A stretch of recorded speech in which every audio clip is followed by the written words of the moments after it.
Hello, everyone. Hi. I'm Heather. I'm Ian. This is the Real Estate Oregon Trail. Yeah. Yeah, because there's a lot of pitfalls, snakes on the trail, yeah. Chances for that financial portfolio to get sick. Yeah. So I guess it's the Real Estate Investing Oregon Trail. Yes. It's specifically rental property investing. Rental property investing Oregon Trail. Yeah. Yeah. Yes. So we're here. It's Kombucha Friday. Oh, is it? So we are. What kind of kombucha you got there? This one's called GT's. Synergy. What's this one?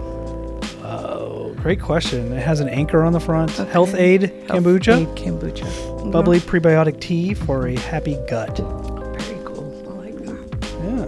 This is how we party now, isn't it? Yes. Kombucha's so good. Yeah. If you don't like it, you acquire a taste for it. Check it out. No, it's really good. And it's just a fun beverage, you know? A fun little fizzy drink. Yeah, just a fun little adult Friday afternoon party drink, in my opinion. And get a text message. Okay, so today's question is brought to you by Investigating Drunk from Reddit. From Reddit. Okay. Investigating Drunk. Yeah. So Investigating Drunk, we're going to answer your question today. Okay. Okay. Well, are you ready for that, everyone? Oh, we should probably get a computer. Yeah, probably. Okay. Let's do it. Okay. Sorry about that. We're still figuring this out. Okay. Yeah, we need a desk now. We keep upgrading our set as we learn. A little one of those swivel, like one of these things where you can just bring it in. Yeah, bring it in. Uh-huh. You know what I'm talking about? Like a TV tray. Like a TV tray. But it's connected to the couch. It doesn't have to be connected to the couch. Oh. No, just have like a stand, right? So, that'd be and cool. boom, I got a computer stand. Yeah, that'd be really cool. Just saying, you know. Well, one day. Maybe. One day when we Who knows? make it, you know. Oh, we've already made it. We're just trying to help everybody else make it. Oh, right. We're here to share the knowledge. I mean, how else are you going to get ahead? Yeah. It's good to help You gotta It's good to teach. help each other. You got to coach. Yeah. You got to coach. You got to teach. You got to Yeah. make sure everybody's, on their best path. Yeah. Okay, we got a computer. Okay. Yeah, because I'm thinking, Ian, we're going to pull up some stuff on this today. Okay. Because we don't want to just answer things anecdotally always. We're going to bring some facts in, and this is a good question to do that on, okay? Yes. Okay. I agree. Okay, so from Reddit, Investigating Drunk. Okay, should I rent out to a Section 8 tenant? What a question. Yeah, what a question, Investigating Drunk. And the funny thing about that question is how you cannot answer it yes or no Correct. easily. Correct. It's not yes or no. It depends. It's nuanced. Yeah, it is. It's a strategy. It's Very a much. pathway. And we have experience with both of it, with our own rentals in it, and we have clients that have done it. So we're going to talk about that, and we're going to get into a little of the history of Section 8 and learn a little bit about it, just to give some reference. I think that will help people understand what is it, where did it come from. I don't know, maybe not, but whatever. We're all going to learn together. Okay, so let's start with let's do a little history, Ian, Okay. before we get into the answers. Okay, let's find out, when did Section 8 begin Okay, let's find that out. and why? Okay. And I think it came after the Great Depression, is what I've Housing read. Choice voucher, Section 8 housing. Program description. Let's see what we got here. Program access, mainstream program, veteran assistance, supportive housing, emergency housing, Section 8 funding. So that is not Okay. that kind of information. Okay, let's see if... Oh, should we go to ChatGPT? ChatGPT? What do you could think? Totally do that. Let's do that.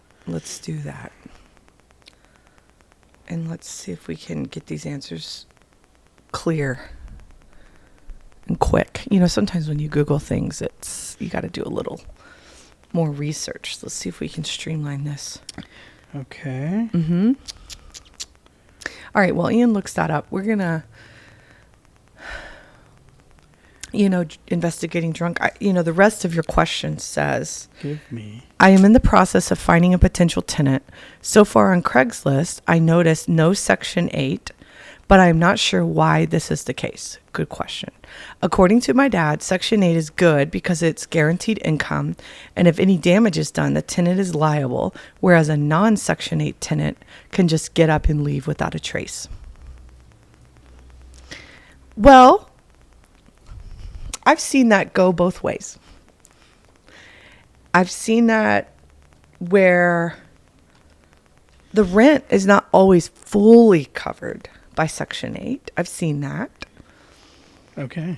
Okay, did you find some stuff? Brief history on the Section 8 housing in Texas. Okay. Okay. So we're going to start off with the introduction to Section 8 housing. Okay. Section 8 Housing Choice Voucher Program is part of a Housing and Community Development Act of 1974. Okay. It was designed to provide low-income families, the elderly, and the disabled with access to safe, decent, and affordable housing in the private market. This federal program is administered by the U.S. Department of Housing and Urban Development, named HUD, and is implemented locally by public housing authorities, PHAs. Okay, public, which is the state level and the county level? County, probably mainly. city. Yeah. Okay. Early implementation in Texas. Mm-hmm. In the 1970s and early 80s, Texas began implementing the Section 8 program through various local PHAs. Majority cities such as Houston, Dallas, and San Antonio were among the first to adopt the program, aiming to address the housing needs of their low-income populations. Growth and expansion throughout the 1980s and 90s, Section 8 program expanded significantly across Texas. The state saw a growing number of participants as the program gained recognition for providing flexible housing options and fostering great integration of low-income families into diverse neighborhoods. Okay. We have policy changes and challenges. Over the years, several policy changes at the federal level impacted the administration of Section 8 in Texas. These included adjustments in funding allocations, changes in eligibility criteria, and the introduction of the portability feature, which allows a voucher holder to move between different jurisdictions within the state and across the country. Okay. So that's pretty interesting. Yeah, I've seen that. Local PHAs in Texas have played a crucial role in managing Section 8 program. They are responsible for distributing the vouchers, conducting inspections to ensure housing quality, and to provide support services to participants. The effectiveness of these PHAs varies, with some facing challenges such as long waiting lists and limited funding. Okay, that's true. Yeah, the funding. Okay, let's see. When was HUD established? When was the Housing Department of Urban Development? When was HUD established? Yeah, when was HUD, which is the federal level, which sounds like it funds a lot of the local, state, and county Section 8 programs, which I've only ever seen it distributed on the local level, the county level, and the really the county level is the only place I've ever seen it.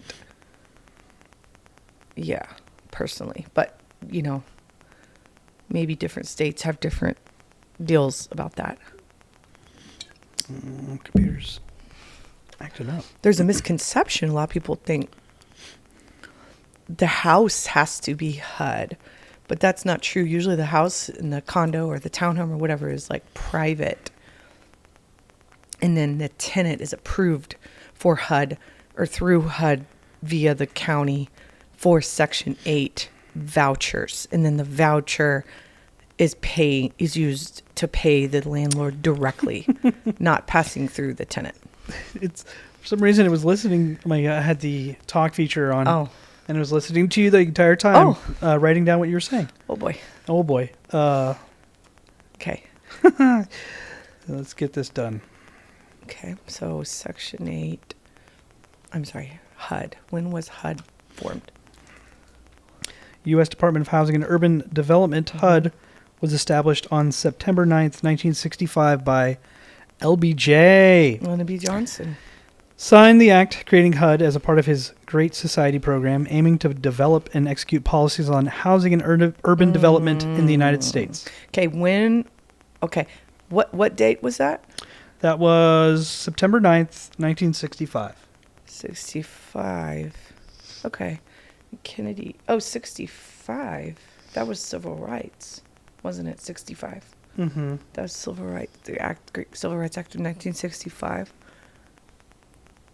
Yes. Okay, when was what are they called? The protected classes. What are those called? The protected classes. When were those established? Okay. I'm just didn't know. I thought Section 8 came after the Great Depression, like right after the Great Depression, because the government had but almost no, like American or countrywide programs. That's why a main reason why there was so much poverty, because there weren't any programs. Okay, so Okay. See when the protected classes were established. Okay. Yeah, let's see what those were. Might have been around 65 with the civil rights. Looks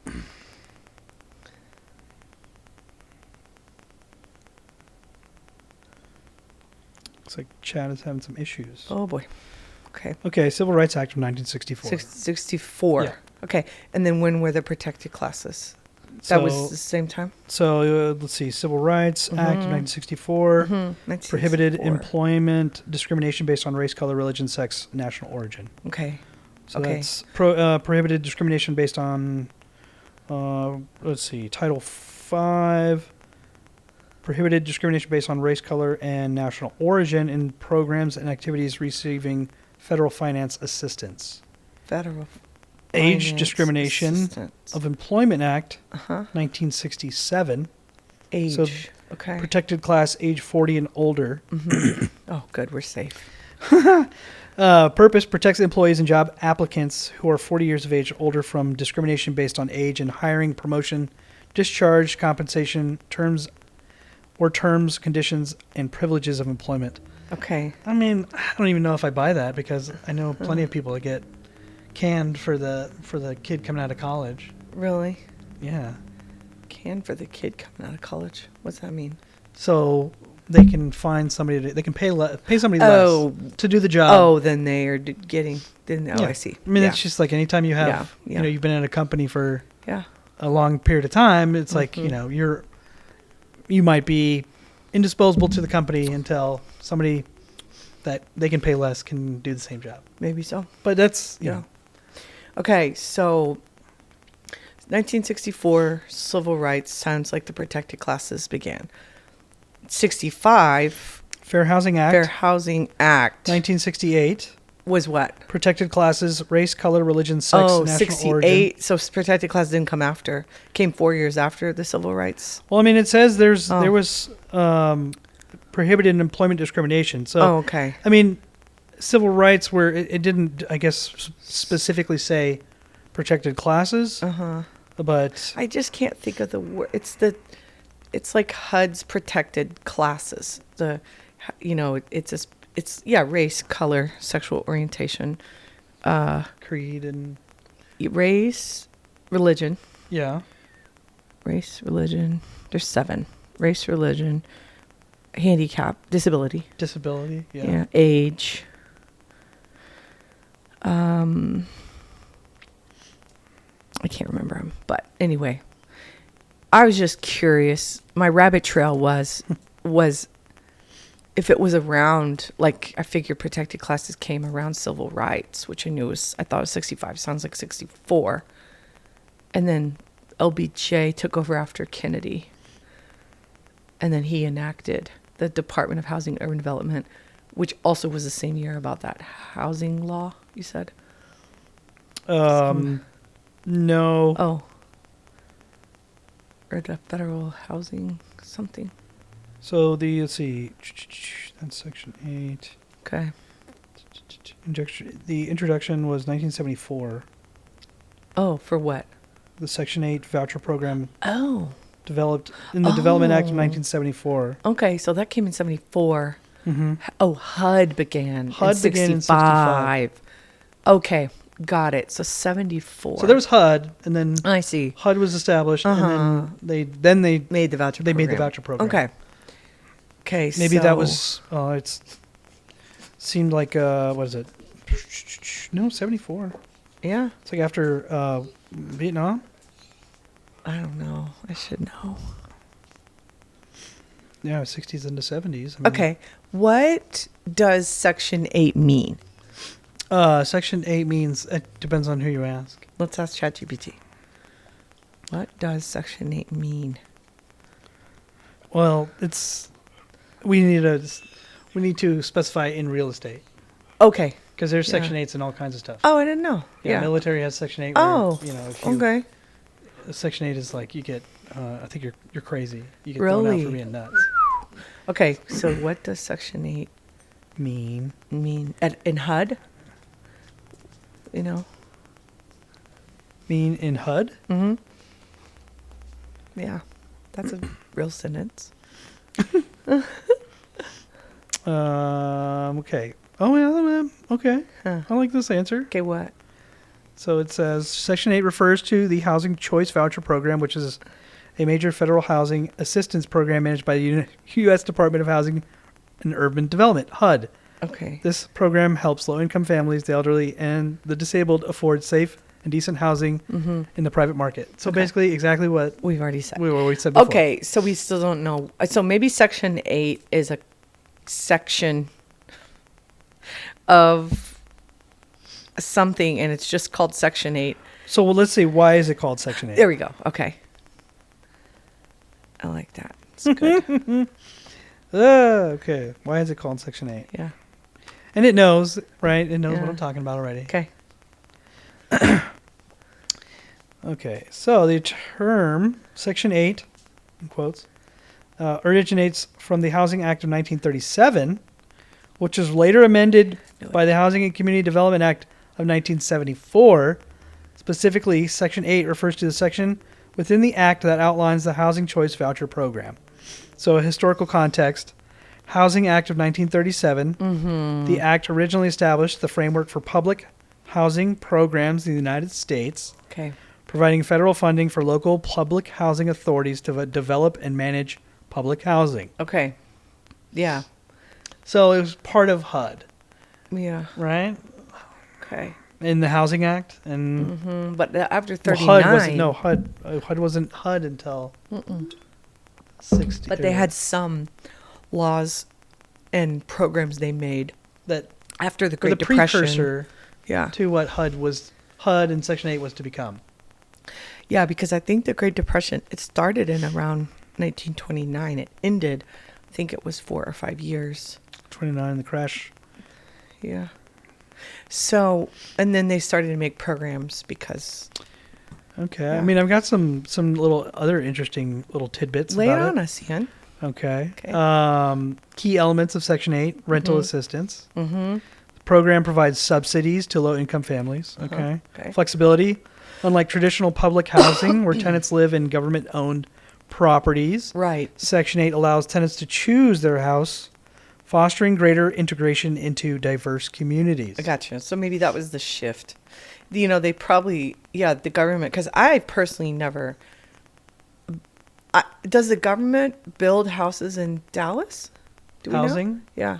Do they build houses in Dallas? Yes. Present day? Oh, I don't know. That's a good I don't question. either. Let's ask. I've only seen it in the Well, I mean, I know they I don't think they build it.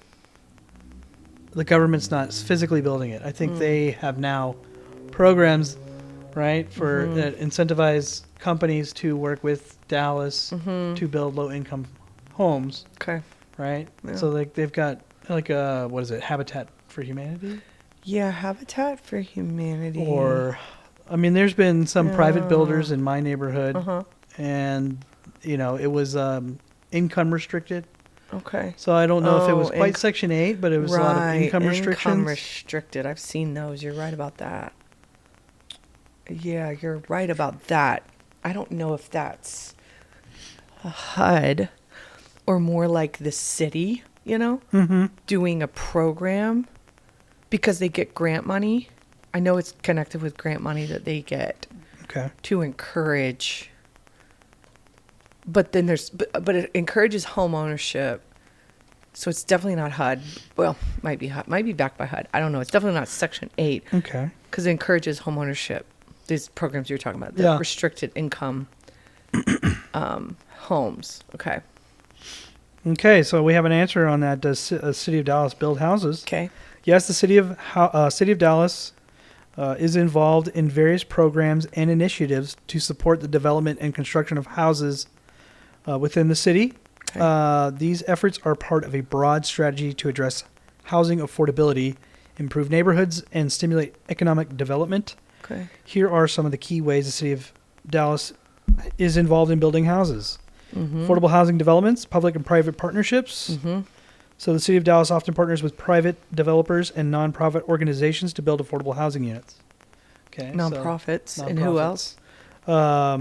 Private developers. Private developers. So those are those private developers that come in and they offer an incentive because it happened in my neighborhood where it's like they get the lot at a very inexpensive cost, but the requirement is they have to sell it at a certain price to a certain level of income. Right. Mm-hmm. and then the city, I know I remember this. Yeah, they would teach like home ownership classes. You would have to go through these classes to learn like how to be a homeowner.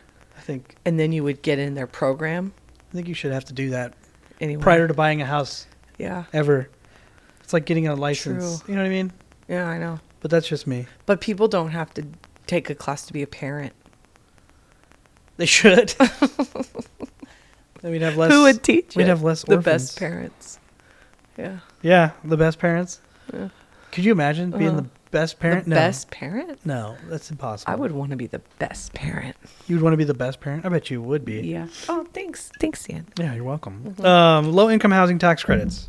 Okay. So do you know what this is? Low income housing tax credits. No. LIHTC. Hlitch.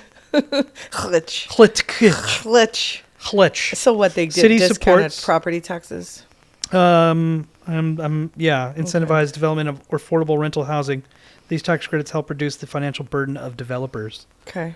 So the developer gets it. I scratch your back. So the developer, you scratch mine. The developer gets it. It doesn't pass down to the homeowner level. No. Okay. So even though it should. Yeah. Yeah, I think it should. But hey, that's just me. Okay. Everybody's got their own opinion. Everybody does have their own opinion. Mine. So lay off me. Yeah. Housing programs, neighborhood investment program, NIP. Program targets specific neighborhoods for revitalization, including the construction of new housing and the rehabilitation of existing homes. Okay. So rehabilitation. Rehabilitation. Okay. So. Oh no, Rocky. Rocky, no. Rocky, no. Rocky, no. Rocky. Oh. Okay, so that's not Section 8. No. But this is just elaborating on how Dallas develops or helps develop housing for the community. Probably every big city. I'm sure. They have programs like this. Yeah.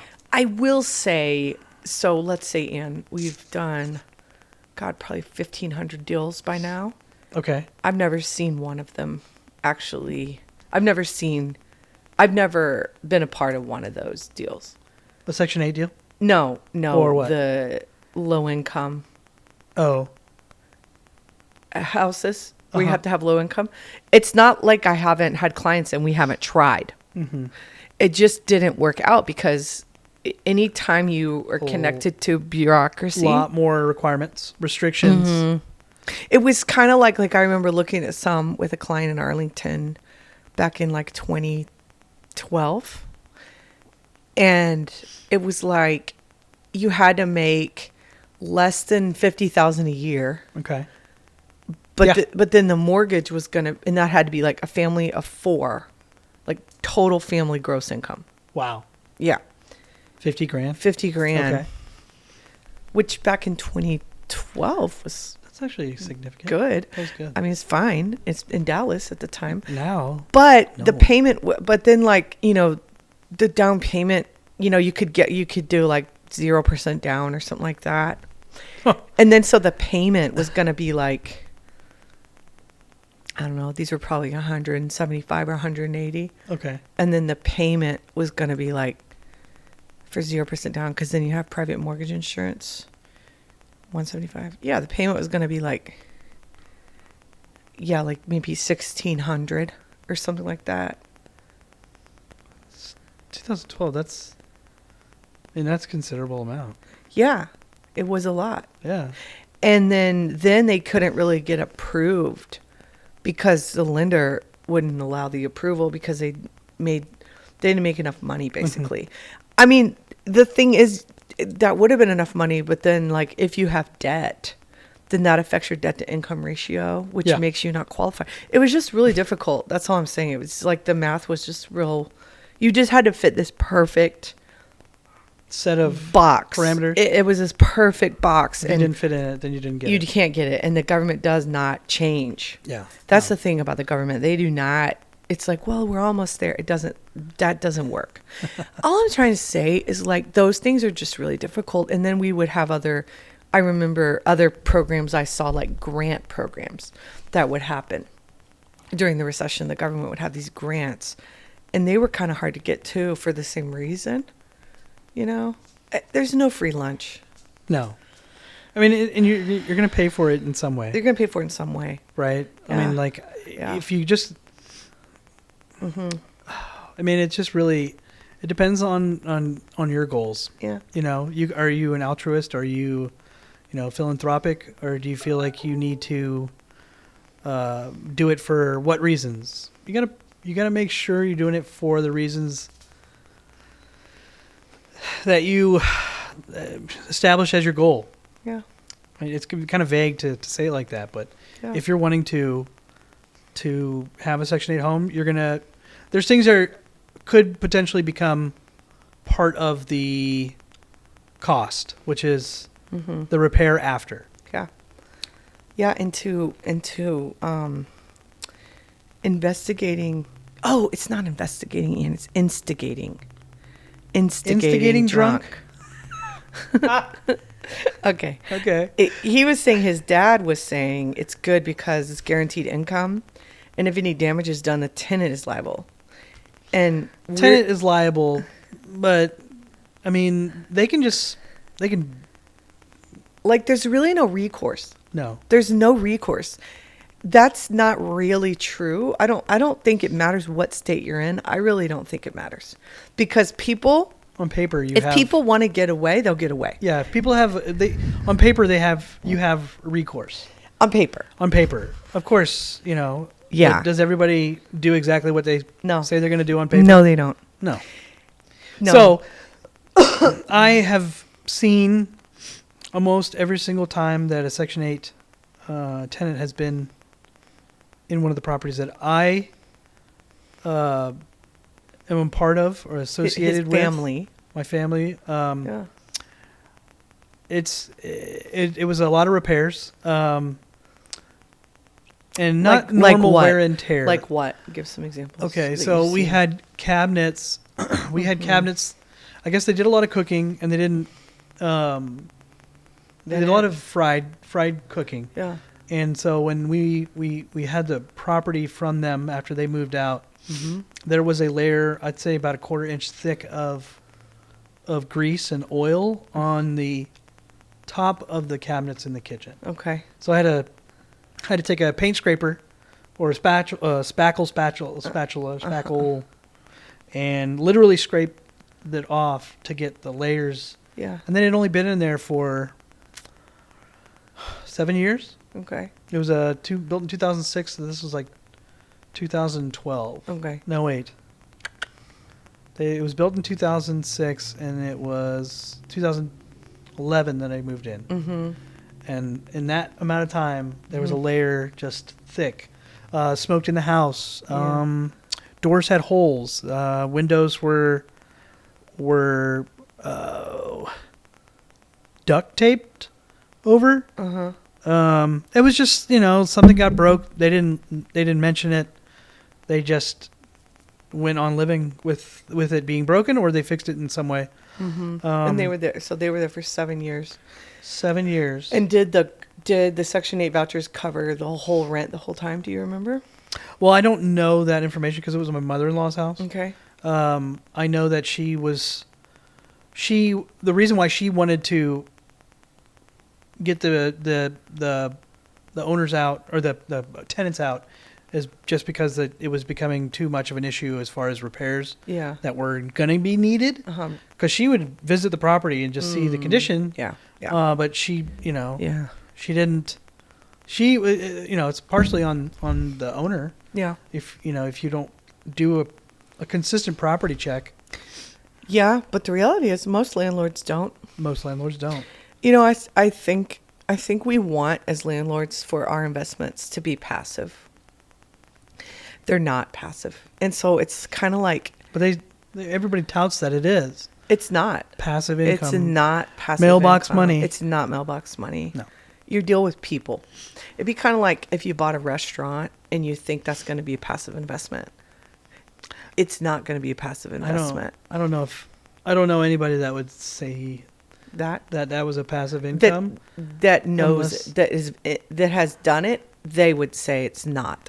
But like I hear a lot of people. You do. Yeah. Okay. Maybe not a lot. Like, gosh, like I'm not some big person No, that talks no. about people buying restaurants. But over the years, yes. when dealing with investors, which is what we do all the time, they're always talking about different investments. Okay. Yeah. And yeah, we're not dealing with the Warren Buffett, Bill Gates type money, but we're dealing with people that have millions of dollars. Yeah. Sometimes, right? Not all of our clients. Some of them are very wealthy, and they might say things like that, right? And they might, because they're looking for unique investments, right? And they're usually a little more savvy. Maybe I'm referring more to the people that they're kind of the blooming into their millions. They're becoming, if you will. Mm-hmm. And then maybe they don't have that experience, or they haven't fallen a whole lot of times yet. They're young bucks that are making a bunch of money. Yeah, well, they have fallen. They get back up pretty quick. But they've kind of dabbled in stocks and more in those really, truly more passive investments. Yes. And they're like, oh, I think I'm going to buy a restaurant. And you're kind of like, but that is even if you're just an investor. That is a beast. It's a beast. And it's a very difficult business. Now, the return is very high. But the reality is it can be. It can That's also like wipe 1 out you of out. 20, though. It's a tough business. When I was in the business, we had a saying. Yeah. How to make a small fortune in restaurants, which I also think I've heard this for like other stuff, but we do say it. If you want to make a small fortune in restaurants, you have to start out with a large fortune. Oh my gosh. Because you're gonna, it's the problem is not the problem. Okay. The one of the challenges is it's such a people-driven industry, and it's just finding a balance between a good worker and pay. It's a big discussion across the country. Yeah. Yeah, but restaurants, it's just the people, the people. The employees side. The employee side. About the people. I mean the people like in and out, like the patrons. Customers. Customers. If customers don't come in, it don't matter if you have like a great staff. Yeah, because you're dealing with the customer people. That's one category of people. You're dealing with the staff people. That's one category of staff. Of people. Yeah. I guess you're dealing with all the people that have deliveries. Yeah. All the the produce, vendors, all vendors. The city codes and stuff. Things going wrong, plumbing, electrical, pipes, maintenance. Oh my gosh. Oh yeah, food vendors are one thing. Maintenance is another thing. Maintenance, that's the second category of people. It's like with houses, right? If you're a buying a 70-year-old house, there's going to be some issues that are going to pop up a little less than say something that's like 20 years old. Right. But restaurants, they age very quickly. Yeah, because there's so much traffic. Yeah, I mean, it's a, you want a high volume Yeah. type of restaurant because that's how you're going to get money. Wow. Or it's, the food costs and all these things that you really have to get a budget worked out, just like in any business. Yeah. Like if you don't meet your numbers, Yeah. it's just like in rentals, if you're not making your food cost or you're not making your, payroll with the amount of income that's coming in, that stops you from moving forward. It's like, when you're stuck in a house and then all of a sudden you need a new AC system, or you've got a slab leak that you didn't know the house had a slab leak, and all of a sudden that happened to one of the properties in Garland that we manage or we own. Yeah. Bought the house. Nothing was an issue as far as the plumbing was concerned, and then the tenants did something, but basically clogged, all kinds of stuff. Kids throwing diapers down the toilet, those flushable wipes, which don't ever flush wipes. Those are not, even if they say flushable. Yeah, don't. Every plumber we've ever talked to tells us that. Do not flush flushable wipes or wipes. Only toilet paper. Somebody should. I don't like to sue because that's just not me. But I will say somebody should sue whoever the companies are that are saying flushable wipes, because it's a fake and a phony. Yeah. And it has caused people so many expenses. Oh my gosh. In plumbing, it flooded this place. This is the reason I had that flood, Ian. Yeah, flushable wipes. Stop flushing your wipes, people. It's not your fault, because how would you know?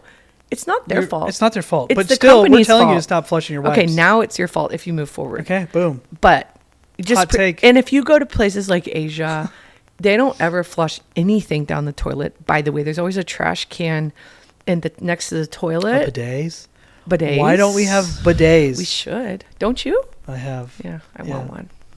But anyway, just don't flush the wipes. It's not. It's a lie, and the story never ends well, does it, Ian? No, it does not. And we we had to deal with that house, and it had a $8,000 slab leak, right? And it got overloaded. I was pulling out diapers. I was pulling out wipes, and then at some point I was just like, I'm not gonna do this. Yeah. Call a professional. I am just the son-in-law. Yeah. Number one son-in-law. Yeah. Okay, the only son-in-law, but still the number one. Still number one. Okay, so I had this epiphany when you're talking about the restaurants. Oh. And maybe like a rental property is a mini version of a restaurant on a super micro level. I was trying to, parallel them. Parallel them a little bit. I think you made your point because it connected to me. Okay, good. And I never thought about it like that, to be honest. But you're right, because like a restaurant has an incredible amount of impact from all the things you mentioned, right? Plus, it has a lot of people. Rental property has like one person or one family. But we know on average, there's going to be about 5 families on average of 10 years. You just heard a story where one of Ian's Section 8 tenants stayed 7. And that is a pro in a way of Section 8 because they do stay longer. So we'll get into that in a minute. Of the pros and the cons, we have typically Section 8, or tenants using Section 8 vouchers will stay longer. However, it's like you have all those components coming at you with a rental property like Ian was describing as a restaurant on a much smaller scale. Yeah. You don't have vendors coming every day. You don't have new patrons coming in every day. You don't have to have like a huge staff every day. But you have property managers that's there for you every day should something go wrong. You have a leasing agent essentially on call, so when the property needs to be relisted, there they are and ready to go. You have vendor network that is organized and managed by your property manager, which something breaks, they initiate and call it in. Now, if you are the property manager and the leasing agent, obviously those would be your job. It's your job. And you have your restaurant patrons, which are your tenants, your clients that come in, and then, maybe they have guests they invite over. Yeah. Do tenants have parties in their houses? Of course they do. Of course they do. So there's more wear and tear in that. Depends on how social they are. Yeah.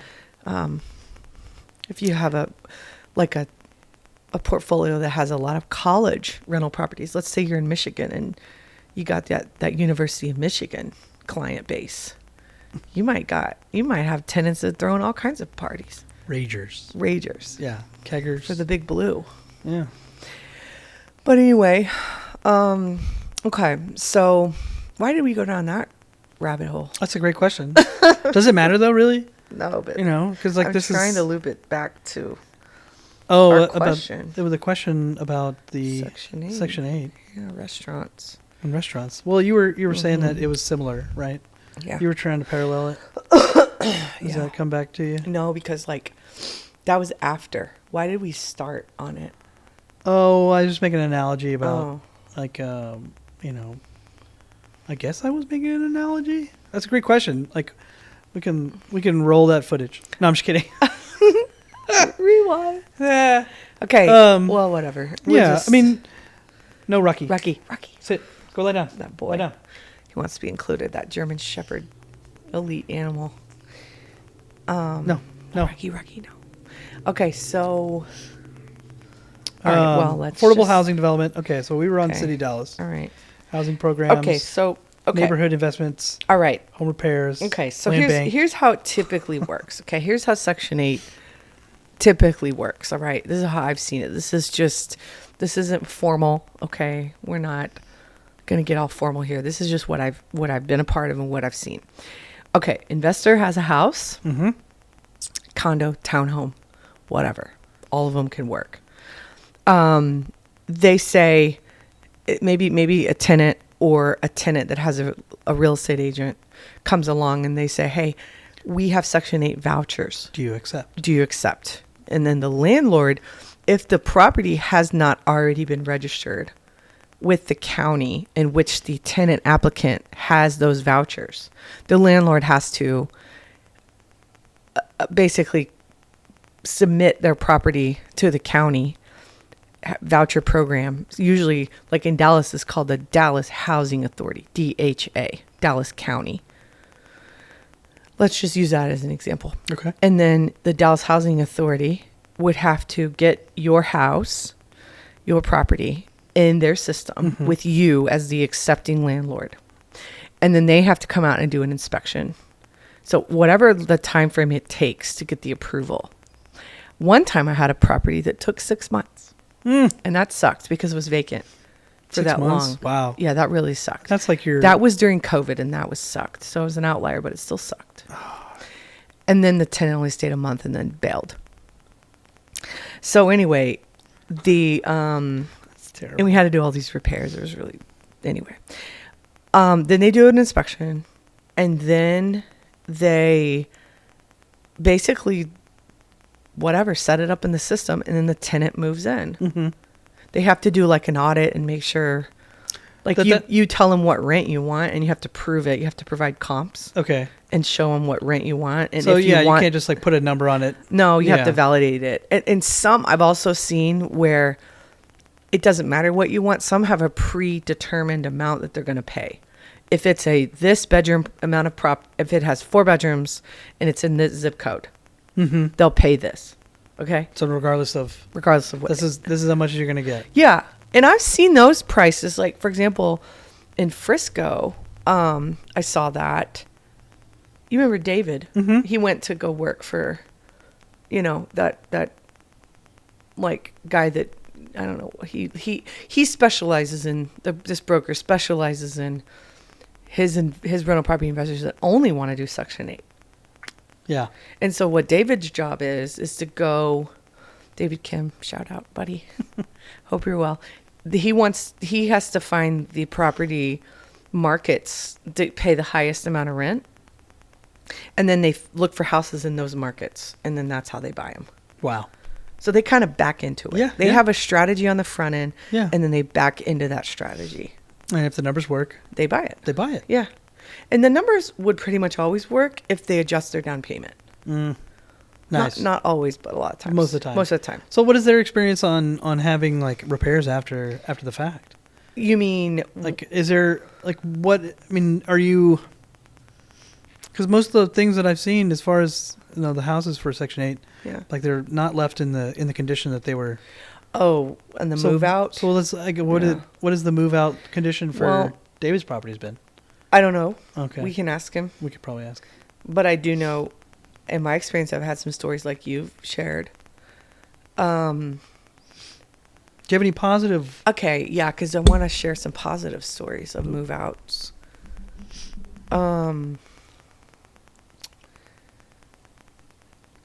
We don't have a lot, but I'm trying to go through my brain and think, when did I see it positive? Well, okay, even the tenant that a negative story, I had the one that I bought a property for one time because I displaced her during the Great Recession when I was working for this hedge fund, and she was in a rental at the time, and then the hedge fund I work with bought her rental, and she came up to me when I was there doing the inspection and was like, "Are you a real estate agent?" I said, "Yeah." She was like, "Can you please help me find a new place to live? It's so stressful to have to be, moved out." And because the hedge fund was buying it and everything. And I was like, "Yeah, of course." And then I helped her, find a rental, but nobody would take Section 8. And it's again, just because of what I just described, it's a lot of work. Like, it just takes a lot of time. There's risk. Like that one I explained earlier that was off the market for 6 months. Like, what guarantee would there be that tenant would even wait 6 months? Yeah. Who can wait that long? Most people just move on, right? So it's very risky in that way when you only have one or two houses and that's not even your strategy, right? That was the situation. We just couldn't lease it out, and it was kind of like, fine, let's go for it. But we had no idea it would take that long. Anyway, so this tenant, we probably looked 3 months for a rental, and I just couldn't get her one that would take Section 8 in the area that she wanted to be. She had to be zoned to Mansfield schools, certain school district, and there just wasn't a lot of options. And so I said, you know what? How about this? I'm going to buy another rental. I'll buy it for you, and you can be the tenant, and I'll go through the Section 8 process and accept the vouchers. But she was like going to like get her bachelor's. She was in school to get her bachelor's degree. She was older, but she like went back to school to get her bachelor's, and then she was going to go on and get her master's and like move on with her life. Right. And I like that story because that's what I think Section 8 should be used for, in my opinion. I think it's not a permanent fix. I think, and I see tenants that are there decades, but I just don't think that's what it's for. I think it's to help people get back on their feet and then help them move on and pursue a life that they envision for themselves by providing a place for their families where they're not worried about how am I going to pay rent and go to school and move up and get this great job and da-da-da-da. Yeah. And so she was like on that pathway that was like inspirational. And I wanted to help her. And I said, okay, I'll buy you a house, or I will buy a rental property. You be the tenant, but I want to sell this to you in 4 years when you're on your feet, and I'll help you. Looking back, the deal was kind of silly because it was loose like that, but that was the whole plan. Because it wasn't in a market I ever buy in. Right. Mansfield, and you're never in that market. Okay. Anyway, so that was the whole plan, and then when she moved in, she didn't have the deposit really, so I took a lesser deposit. Okay. The rent was like $1,440, and I took a $300 deposit because that's all she had. Because with Section 8, the tenant has to pay the deposit. Yeah, and I think it's like 30% of their. It's whatever the landlord will take. Well, no, I mean like for their portion. Their portion of the money that goes to the landlord is like 30%. It changes. Of their like around averages. What do you mean? Because that's what it like as far as the information I found, like it says like the average. What is it? Let's see. I think it's okay. Well, anyway, I took 300, and then 30% there. Voucher system explains how the voucher system works, including tenants' contributions, usually 30% of their income, on how the subsidy covers the remaining rent cost. So That's all I was. I've seen it where they pay the whole amount. I've seen it where the government will pay 100%. Really? That's what happened in her case. Okay. So what causes that to be the case? Like in her your case, she was circumstances? not making much money because she was going to school, Okay. you know, Okay. and she had 3 kids. Wow. So, Good and for she her. was a single mom. But it backfired, unfortunately. Yeah, the story sounds great. We were on our way up. Oh, I'm sorry. And then, that's okay. And then I guess she fell on hard. I don't know. She didn't communicate. She stopped paying rent, and then she completely just no call, no show. Like, she would not answer the phone. She would not respond. Mm. And then we had to go to court, and we went to eviction court. It's awkward when you see your tenant at eviction court. And she just acted like nothing was wrong, like it was completely normal. And then after that, we, I talked to her after court. I said, look, just, you have to respond, because if you respond, then we can figure it out. But if you just don't respond, then we can't figure it out, and then we have to go to court. And so she agreed. And then we probably had another, I don't know, I can't remember, maybe 6 months where things were okay. And then she stopped paying again. Actually, no, she basically got her company's credit card and used that to pay me rent for 6 months. And then the company filed a fraudulent case against her, figured it out, took the rent out of my account for 6 months. And then she finally moved, and I didn't have to evict her. But that really sucked. So your question was, have you ever had the property left in good condition? Well, I lost 6 months of rent, but She didn't destroy the property? no, there was substantial wear and tear in the 4 years she was there. Yeah. And so before she moved in, I repainted, I recarpeted, I gave her a nice clean home. But, by the 4 it was like carpet was destroyed and the paint was a mess. And so normally you don't have to paint every 4 years. Normally you don't have to replace carpet every 4 years, especially when you have one tenant and they had no pets. But I did. And then, just a lot of other little random things, like air conditioning filter wasn't changed ever, I don't think.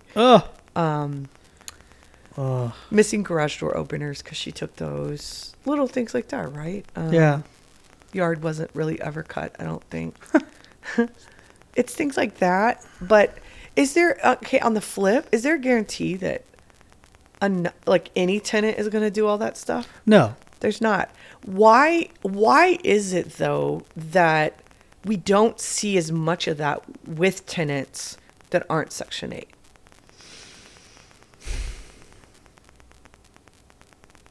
I mean, I don't know, besides the fact that they are already established. They have a track record for showing,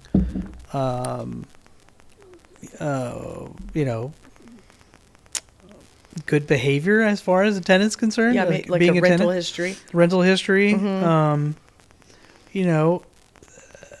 Their circumstances are financially better than Yeah. the previous.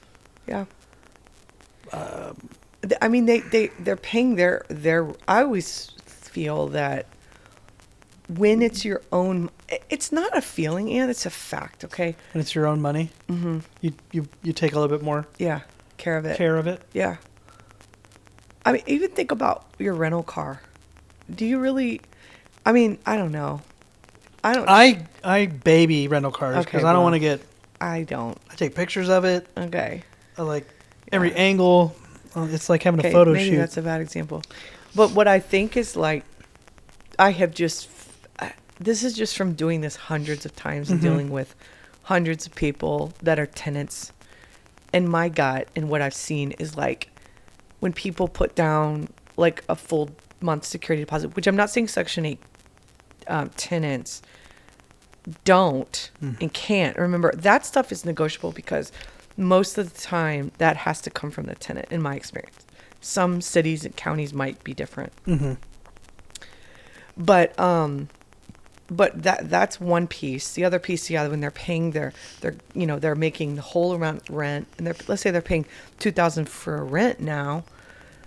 It's just something in the brain that's like, we're just gonna take care of it. it's like that's 24 grand a year out of their paycheck that's going toward that, versus sometimes the tenants that use Section 8 vouchers, that whole 2,000 might be covered, or maybe the Section 8 component covers 1,800 and the tenant's paying 200 a month. I've seen that a lot, or $114 or whatever. The Section 8 will come out and reassess it every year, and they do an inspection every year, and then they reassess it every year based on the tenant's adjustment in income. Okay. So it changes, the amount they pay. Right. Like I've seen one time I had a tenant and it was like, one year it'd be like they paid half and she paid half. And the next year it'd be like she only paid $83 and they paid, $1,200. Wow. I've seen it like that. I've seen Section 8 where they have included, like the landlord covers all the utilities, but then the Section 8 reimburses you. So basically you say $1,600 is rent plus utilities, and the landlord has to manage all those utilities, And then now that payments are digital, it's much easier because the Section 8 just sends it. It's just a digital transfer Like a into wire. your account. It never passes through the tenant. I bet back in the day they would just mail the landlord a check, would be my guess. I can't imagine it would go through the tenant. That's what they used to get. Okay. Or my mother-in-law. Yeah. She used to get a check. Yeah. So I feel like it's so. Anyway, she didn't cause that much damage, but there was a lot of other issues with that one. So I mean, you're not saying that all the damage done by Section 8 can be measured physically. Yeah, a lot It's of also emotional damage. Because that changed that whole plan. Like, I mean, that was a whole lesson I learned in that. Like, I've done a few things like that over my career where I've helped people out like that. Mm-hmm. I did this other thing one time where I have one of my apartment complexes, this homeless guy. Did you ever know about that? Robert was his name. I don't believe I did. Well, my neighbor at the time, Aaron. He No, I don't remember that. Okay, Aaron, we lived in this fun neighborhood where you could walk and stuff. And this one homeless man, he was older. And Aaron, my neighbor, just got to know him really well. And then Aaron was like, I want to help him. And I'm like, I'll help him too. We have a vacant unit in one of my apartments. And we'll put him in there for 3 months. And Aaron was going to make this big video on him and whatever, try to do crowdfunding for him. Mm-hmm. And it just went really south and we had to evict him and it got ugly. Oh.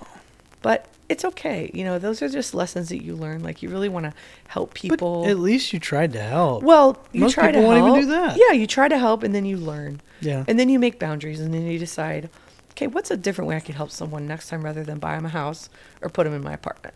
There are other ways to help It's people. very generous of you, right? Mm-hmm. But, hard lessons are learned, in that way. Yeah. Difficultly. Mm-hmm. So, Yeah. having that experience, would you personally, moving from this day forward, would you make any of your properties a Section 8 property? Would you allow any of your properties to be Section 8 properties? Probably not at this point because it's not the business I want to focus on. That's one great thing I learned, Ian, is like, I want to be deep and I don't want to be wide. I don't want to be Section 8 because, okay, for example, one of them I have that is Section 8, it's like every time I want a rent increase, I have to go through the Dallas Housing Authority. Red tape, all that good And stuff. request the rent increase. And like, for example, my property manager put the rent increase in like 2 months ago and we haven't even heard. And the last one took like 4 months. And then they don't backdate the rent increase, But then you can't submit it until the lease is not renewed up for like 30 days. So you can't submit it 6 months before. So it's just things like that. It just makes it really difficult to move because you're dealing with a call. Like basically you don't really have a contact. It's just whoever is on your, I guess, the case study or case person, and they change over the years. Okay. I don't like that kind of stuff because I like to be nimble. And as the older I get, I want to streamline. I want efficient. I want to be efficient. Yeah, I want to be more efficient. And that's not efficient to me. I think that's, But if you're in that business, that's a whole nother story. Because I think when you're in that business, that's the language you speak. That's the game you play. That's where you're at. You learn how to make that efficient work for you. Exactly, because that's your business. So for me, I see it more of like burdensome because I know that tenants pay rent when you qualify tenants really well. Yeah. Tenants pay rent. So I think one of the fallacies in thinking is people think, oh, I'm going to take Section 8 because I know they'll pay rent. Well, Do to you? a degree. One time, this lady was like behind her portion of the rent for like 3 years. You know, she owed like that $83 or whatever, and she like didn't pay it. Oh no.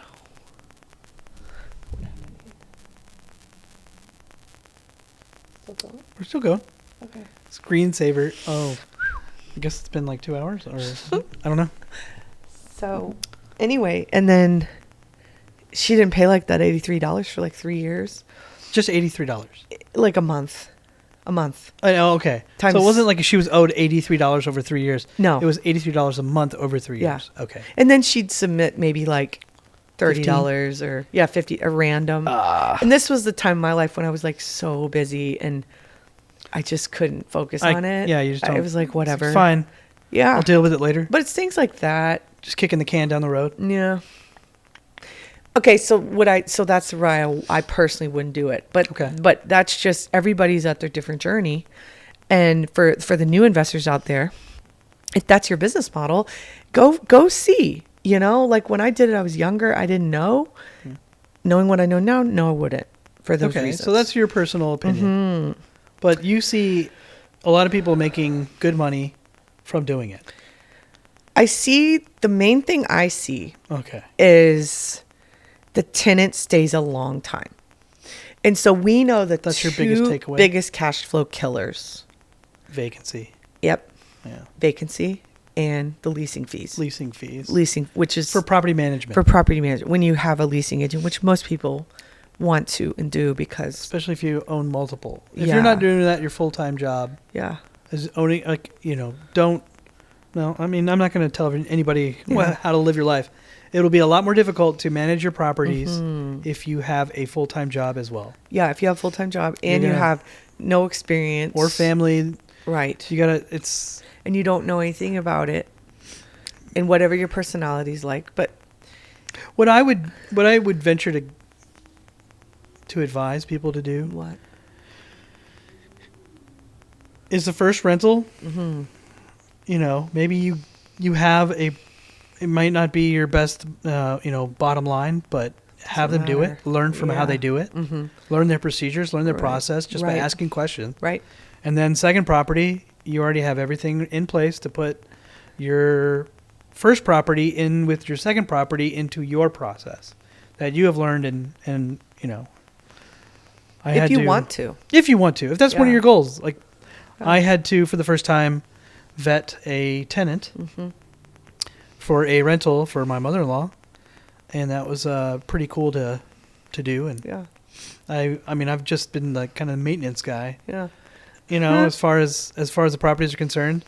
But I got it rented out. I did the background check. I set up all the utilities. It was a really cool experience. Yeah, Ian enjoyed it. And like, for me, I don't enjoy it. So I hired it. I hire property managers, even though I am one. Believe me, I would love to hire property managers.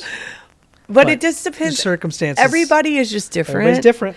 And the thing is, like, well, I made another video about that, Ian. I was talking about people, like the fallacy of cash flow and rental property investing. You don't need to worry about cash flow today because your job is called your cash flow. Yeah. That's your cash flow. One day when you don't have a job, that's when you have cash flow from your rental properties. Anyway, that's another video. Okay. So back to instigating drunk. I feel like, so again, now hopefully you can know the answer of why you see listings that say no Section 8 tenants. It's because a landlord doesn't want to be in that business because of those reasons. And it's just, again, it's a business strategy. It's just a pathway that landlords choose to take or choose not to take. And then according to your dad, yeah, again, I don't want to say your dad's wrong. He has some good points, but at the same time, there's just nothing that ever is like, ever for sure. Okay. Yeah. And you heard some stories of Nothing's 100%. Yeah, like So it's that's just included that's coming from, well, you're going to get it from the government. part of it, maybe all of it, Maybe all of it. and maybe it changes every year. But you're going to run the risk of not getting the rest of that. Right, possibly. So or it just is So kind might as of well just complicated every year. rent it out. Rent it out as the money you would be getting to a Section 8 person, and you will have, you'll have a tenant every month. Yeah. Or, you can run the gambit or Yeah. I mean, take the gamble. My biggest advice is like just decide What's your business? what's your business model? What's your Okay. pathway? If you want to do that pathway, do that pathway. Okay. And if you don't. That's it. And if you don't know because this is your very first time to rent out a property, Try it. and you really think something inside you is like, I want to check it out. But if you, that would be my advice to you. Learn more about it. And just remember, don't be all things to all people, because in the end, I feel like you lose. Yeah. I think you got to have some stern ideals about where you're going as an investor, and don't just fall into like whatever's being offered. Like, there's no shortcuts in this business. There's no guarantee that like maybe you do make a little more rent with Section 8. Again, like we explained, a market where that is true. I know other markets it's not true. Other markets, they pay you market rent. So, but say you're in a market where you make more money. Like, in the end, will it really be more money? We don't know. Like, that doesn't necessarily mean that's the case, because when you calculate everything in the end, did it make sense or did it not? We don't know. Yeah. That's the point. Is it's an investment no matter what pathway you do. I think, and this is a business decision you make. Yeah, my decision, or my advice to everyone is yes, get into the business of real estate. Yeah. For yourself. How you do it, that's up to you. But I would add housing to your portfolio. Be it Section 8, be it not Section 8, be it multifamily, but of course, crawl before you walk. Do your due diligence. Yeah. Learn about each one from people that have done it. Yeah. That's why we're just talking about it, because she's done it way more than I have. But as I become more of an investor, this type of information is just awesome to have. Yeah. And everybody wants to hear about it, right? Yeah. You don't want to read about it. You want to hear about it. Right. You want to hear about it. You want to talk to somebody. You want to answer. You want to ask questions. So find somebody that does that in your area and just ask them questions. No questions are dumb. The only person that is going to say that, you shouldn't be talking to them anyways. That's right. Yeah. So to wrap up that story, as we wrap up, about what happened with that property that the tenant, had to do the rehab on, and the credit card company took back 6 months of the rent that the tenant fraudulently took from their company. I never got that rent back. So still? Yeah, still. And is that you have any recourse for that? No. We had to talk to like an attorney. We had to talk to the credit card company that was connected to the company that she took the credit card from. And then we talked to her credit card company. No, that's not right. We talked to the bank, because it was like she did a cash advance or something, and then infused it. I don't remember how it worked, because she paid me electronically. So then we were hoping there was some insurance policy for the rent for the person that paid me on my end, but there wasn't an insurance So there's no recourse to her. Like, she just got away with. The only way that could have happened is like fraud. I would have had to sue her. Man. Yeah. Oh. And at that time, let's see, 14, that was about 10 grand. Which was definitely annoying, and I didn't like it. Of course. No. Why would you Nobody would like that. But I didn't sue her, and I just let it go. The other thing you could do is and that's the thing, we didn't have a forwarding address for her. She just skipped in the middle of the night. Once, because after we were going to evict her, we were going to have to go to court again, and then we were going to threaten legal action, obviously. But I said, if you just leave, because this was also during COVID, and we had the stupid, oh, I shouldn't say, yeah, they were, where you couldn't evict a tenant. The courts were closed, right? So this could have dragged on another however long. However long it. And I just wanted her out at this point, you know? So I think I had my property manager tell her, like, if you leave by this date, we'll just call it good. Wow. And just get out. And she did, and she left. But even if we wanted to sue her, like, we didn't have a forwarding address or anything like that. How do you in the wind?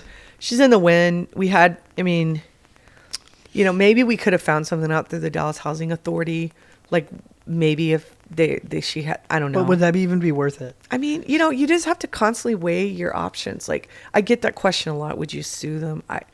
So many times I could have sued people. But for what? Like, obviously they don't have anything. I know. That's what I say. Like, I have seen so many times where we have, you know, deposits not cover the damages caused by that is like, let's call that 1 out of 10 times. Truly. It's maybe 9 times out of 10. The deposit covers everything that's damaged. Mm-hmm. But I would even say 6 times out of 10, if you qualify tenants really well, maybe even 7 times out of 10, say the deposit's $2,000, the equivalent of 1 month's rent, you might only be taking out 100, 200, 300, very minimal or nothing. I can't tell you how many times we have returned deposits completely back 100% because the tenant did everything they're supposed to do. Yeah. You know? Yeah. That happens a lot, way more than these stories you're hearing. The fact that the tenant maintains the property and does things well. These stories are the outliers. Yes. 100%. These are the outlier stories. It's still possible to get, you know, people to tear up a house that is not Section 8. Right. 100%. I've seen it. It's happened. Yeah. No doubt about it. It's no doubt about it. It just seems to be these Section 8 ones. Or the majority percentage is damaged, mm-hmm. or just, you know, deferred maintenance, neglected. And so but the gain of that is you have longer tenancy. So okay, let's say this tenant stayed 4 years, maybe longer, Ian, because I sold it in 2020. You got a little friend. I know, a little friend. 2020, and then I closed it in 2013. How many years is that? 7. Sorry? 2013 to 20. 2013 to 7? Or maybe 4. Maybe I bought it in 14. That's like 6 years? 6? 14 to 20? 14 to 27. No, 6. 14, 15, 16, 17, 18, 19, 20. But I thought it was you took 2020 minus 2014 equals 6. Well, that's math, but years. Oh, I never knew that. Yeah, so like if you were to say, if you were like 2004 to 2008, that's 5 years.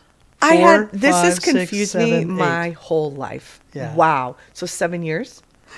7 years. So she was there 7 years. 6 through 20, right? So 2000. No, 14. 14 through 20. 14 through 20, right? So 14, the year of 14. 15, 16, 17, 18, 19, 20. Wow. Isn't that weird? Yeah. Yeah. I never knew that. That's so cool. Yeah. Okay, so she was there 7 years. She paid me for 6.5. Mm-hmm. But the way you kind of justify it and get over it and move on with your life because you are pissed and you feel violated and you're angry and all that, but you got to move on. Yeah. Is you say that in the 7 year period, how many normal tenants would I have? Well, how many typical non Section 8 voucher tenants would I have? What? 3 to 4? 3 to 4. I'd have 3 to 4. Within that, I would pay. So I would pay. Let's be conservative. Okay. And say 3. Let's go on the low end. Okay. So if I had 3 tenants in that same 7 years, yeah, I would have probably at least that'd be 3 leasing fees. So that's 100%. Let's just use a round number. Say the rent's $1,500. Okay. 1,500 times 3 is 4,500. Let's say I had $1,000 in vacancy and, you know, whatever, temporary utilities and make ready and changing of the locks. Okay. That's another 3. So that 4,500 plus $3,000 is 7,500. Okay. So if her non-payment of rent was $8,640. Okay. I mean, it's about the same, isn't it? Yeah. It's about the same. So it just it's kind of like I just want to round out that story with that because No, I get it. There are pros to it. Yeah. We talked about one with David Kim's model, and then this is another one. Like, they stay a long time, so you don't have the same turn. So I didn't go after her because it's not my style, number one. Number two, well, and when I say it's not my style, you just have to decide as a business owner where you want to spend your time. Yeah. I don't want to spend mine in court. What I would choose to do is rather just go out there and figure out how to make more money in the field in which I operate in. Yep. I don't want to be a professional court person. I want to be a sewer. I want to be a professional real estate broker that helps clients buy and sell rental property. That's Fair. what I want to do. That's fair. And I'd rather take my time and invest it in that and be a better person there. Mm-hmm. And then I'll make the money back. Easily. Is kind of how I justify it. What do you think? Yeah, I think that's a better way to do it. I Yeah. mean, it's a better way to spend your time,